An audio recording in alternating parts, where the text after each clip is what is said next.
Now a first down carry by Bell. Oh, look at the juke. And he'll be taken down at the 18. It's a 6-yard pickup, but it gets him to 2nd and 4. And that was a good run. This was only one of 9 guys to go over 1,000 yards in 2017. And I think you can't let him run wild here. What do you think, 100 yards, the measuring stick? Always. That is the threshold. You want to keep him under that if you want to play good defense. And they worked this well upfield across the 45. He got 29 yards that time.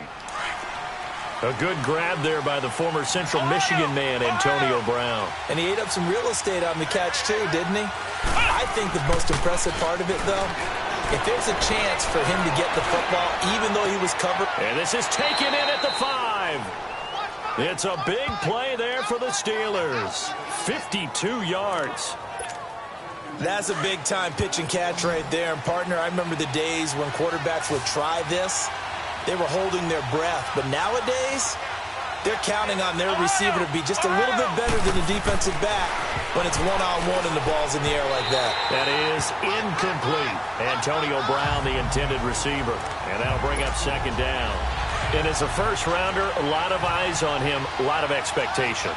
And he has to play well in his rookie year. Those days of coddling guys and bringing them along slowly, those days are long gone. And caught in the end zone. Touchdown, Steelers. Vance McDonald from a yard out.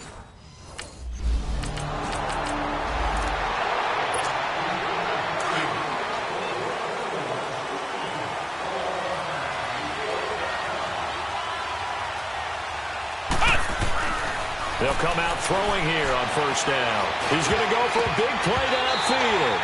So they took a shot on first down, but couldn't connect. How about this offense? Already feeling good about themselves with a touchdown already in their first drive. It's certainly come out firing, even though that one was incomplete. With the 7-0 lead, more apt to take a shot like that downfield? Hey, you run to the good, go ahead and try and pressure it. Oh, this is taken in. It's complete. And into the end zone. Touchdown, Pittsburgh. Antonio Brown, an 80-yard touchdown. And the Steelers get the quick strike touchdown. Well, you know he can be explosive, and he's ultra-explosive there on the fly route. And you know how many times we've talked to coaches and we've had quoted back to us, well, you know something? When you execute really well, it doesn't matter if they know it's coming or not. Well, sometimes athleticism...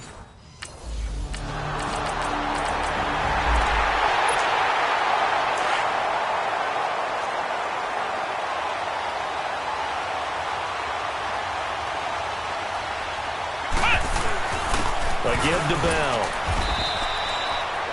Give him a couple on the carry there. 2nd and 8.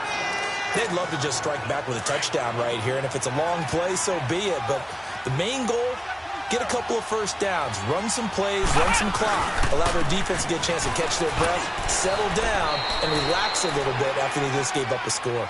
They're up against a 3rd and 2 to start things out.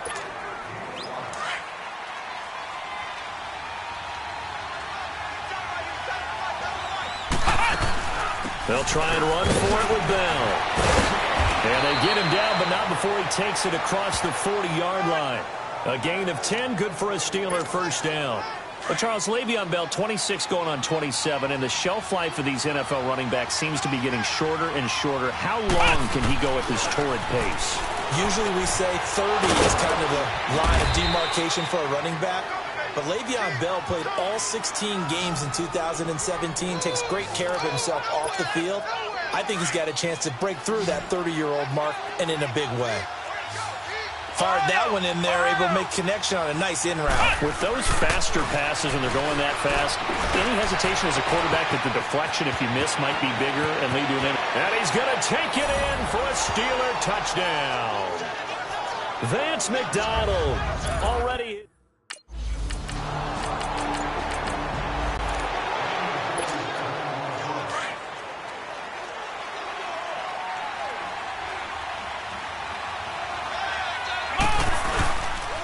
The give is to Bell.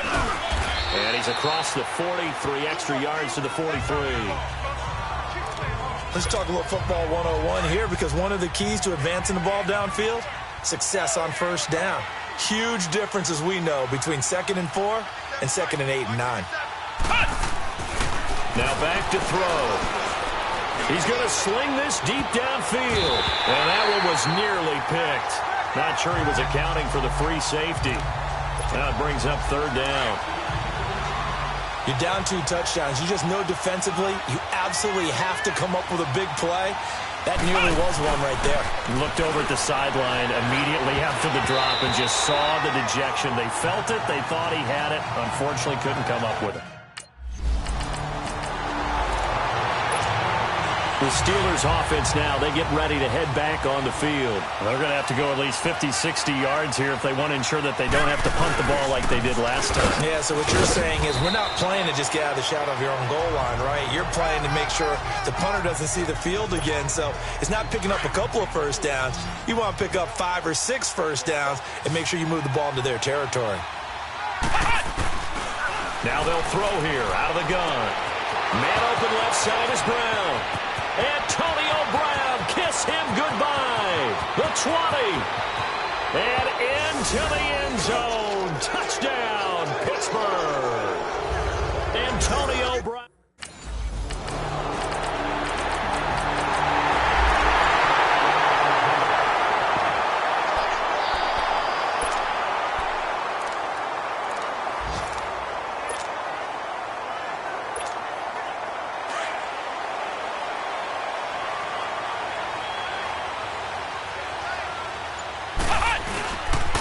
Here's Bell.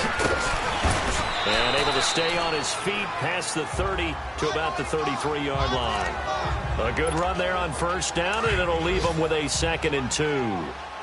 Well, it's time for them to be good teammates right here. And what I mean by that is possess the ball for a little while. Get at least 2 first downs. Give their defense a chance to settle down a little bit after they give up the touchdown. And they get him down, but not before he takes it across the 40-yard line. A gain of 10, good for a Steeler first down. Now, this is an example of breaking down a defense because on a lot of these runs, he's getting past the point of attack, and guess what he's doing? Forcing the secondary guys to have to make a lot of tackles. That's going to go as a loss of a yard, and it'll be 2nd down. Don't forget about finding a lane there. He barely had time to look up before he was planted in the backfield. Probably fortunate he was able to hold on to the football.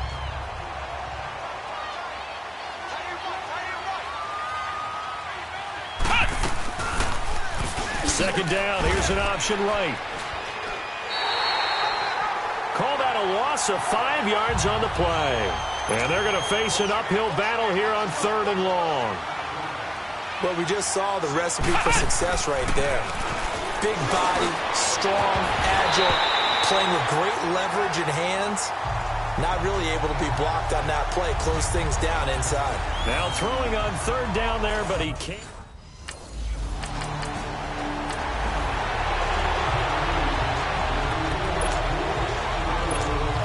The Steeler offense now with a football first here to begin the 3rd quarter. This is sort of what you would call a put-away drive, isn't it? How do they score here, especially a touchdown? It's almost out of reach.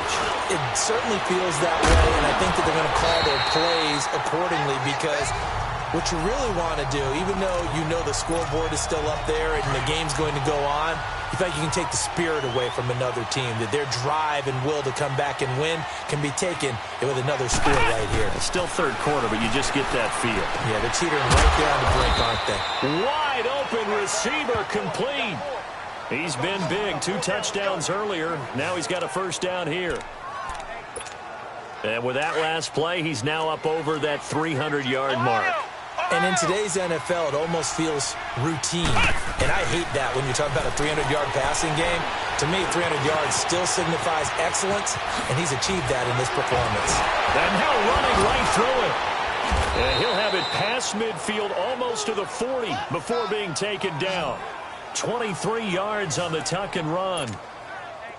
Now, those are the ones that hurt defensively. You do everything right. Excellent pressure, good coverage downfield, and then he slips out the back door and turns it into a nice gain.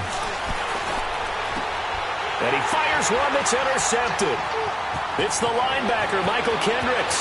Defenders giving chase, but I don't think they're going to get there. And a super return as he gets us all the way down.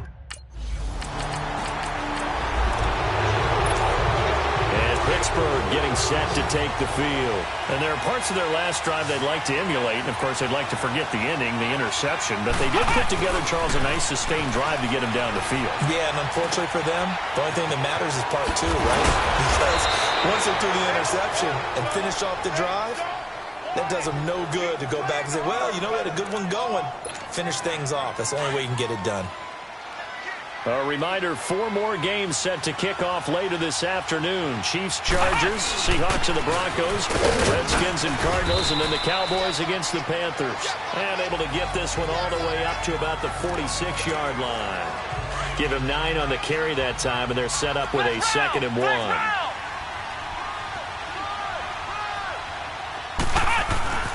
They'll look to throw. And they'll get him down as he's inside the 40. First catch of the new season for him, and he picks up the first. Now that tight end position, it just seems to continue to evolve every year in the NFL. Yeah, you're getting really terrific athletes. A lot of them maybe were wide receivers at one point. They continue to give you speed, great hands, and big bodies, which make them excellent targets for quarterbacks. Now here's a pass on first down that's knocked away and incomplete. They work again from the 38 on 2nd and 10. Stepping up, he's going to keep it. And he'll be brought down just outside of the 30. The keeper gets him 7 that time, but it'll lead to a 3rd down. And that looked like some pretty easy yardage there right up the gut. And he's a guy that has some height to him. So when you don't have to drop a shoulder or create or get through contact or trash, it makes it a lot easier to stay upright, see the field, and make a run as we just saw there. 12 yards that time and a Pittsburgh first. They're trying to show that they can run the ball and protect this lead. Give it to the backs, play a little bit of keep away, don't you think? And that's probably a good philosophy at this point, going to make that defense stand up and stop them. They're going to look to throw. And he's got it. And he's brought down. Another big gainer that time. This one goes for 19 yards. And he's certainly been a huge factor in this one. He's got the 2 touchdowns to his credit. Now they look to him again. He picks up the first. Yeah, I can hear everyone saying, well, why don't you cover him, double him, triple him, do what you have. And he's into the end zone. Touchdown, Steelers.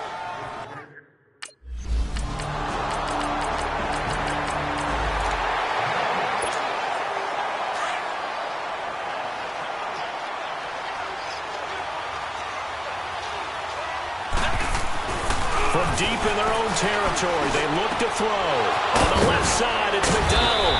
And he gets this one just shy of the 35 to the 34. Give him 30 yards there. They have the nice cushion. They just want to pour it on right now, still throwing the football. And I know my background says, why do you need to do this? Just go ahead and run out the clock and get a win. But as many people pointed out to me, it's a video game, man. Go ahead and put the numbers up. Sportsmanship, not an issue. Exercise those fingers. And now a throw on first down there, but it's incomplete. And that one goes incomplete. They tried something out of the bag of tricks, but it's incomplete and now 2nd down. On 2nd down, it's Bell. And nothing doing. He's immediately taken down at the line of scrimmage. No gain on that one as it brings up a 3rd and 10. And in this situation with the lead 4th quarter, they're liking keeping the ball on the ground, I'm sure. That's just smart football, but you know the defense has to know it as well. They've got to stop them here. So now we're going to see that loading the box in a big way. 6, 7, 8, 9, whatever it's going to take, puts a little bit more pressure on your big offensive line. And they're able to convert on 3rd with a solid gain of 23. He's been the go-to guy. They needed a big play there on 3rd down. Went his way. It worked out. It doesn't matter whether they scouted it or that they think he's going to get the ball. He has a knack for finding his way open and completing the connection. 5 yards is the tally on first down. That brings up 2nd and 5. They'll go again with Bell. And he gets it down to the 32. And a look at Bell, who remains down after that play. Appears to have gotten shaken up. Hate to see this. Week 1 of the season. We'll be back. They'll run it now out of the gun. Trying to bounce it outside, but he's only able to get it back to the line of scrimmage. Call it no gain on the play, and it'll be 2nd down. Time for a break. We'll come back to wrap this one up after this. So the Steelers with the football as we get you reset. And you'd have to figure they're just looking to burn these final 2 minutes away and get out of here with a victory. And an alley to run. And inside the 20 before he's brought down. So fresh out of the 2-minute warning, and here's another timeout taken with 1:55 remaining. And not totally home free yet, but it's looking good as they come up 1st and 10. They'll run it now out of the gun. And he's going to fight his way forward here for a modest gain. Whistles now and a timeout. So defensively they burn it here with 1:51 left.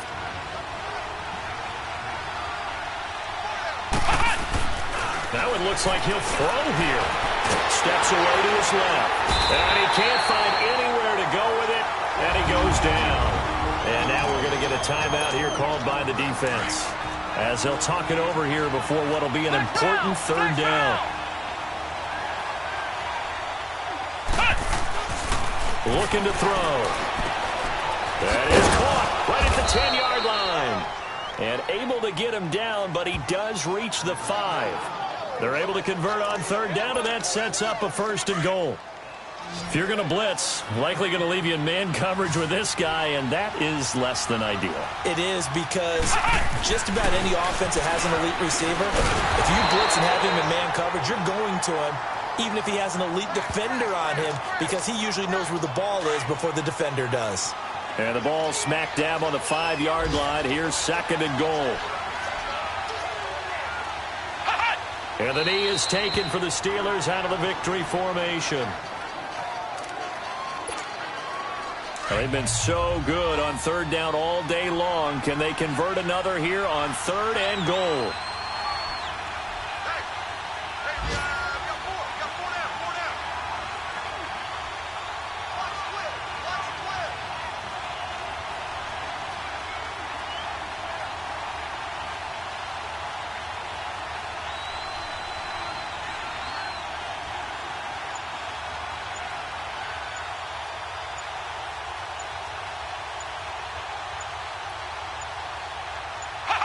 They go down to a knee, and the new campaign off to a good start. It's a win here in Week 1. I do get a kick out of seeing a team kneel down at the end of the game in victory. And partner, this first week, this first game that we get to call together, so special every year, Week 1. You had the flyover, the big American flag out there before the game, all the hoopla, just having football back, so special. It is an opening day, opening game. There's just nothing like it, because you really build to a crescendo. But the best part for us is that crescendo lasts for a while. Opening game here, an entire season. We get into the playoffs, to the Super Bowl. I was really excited. I could barely sleep last night. I can't imagine being a player.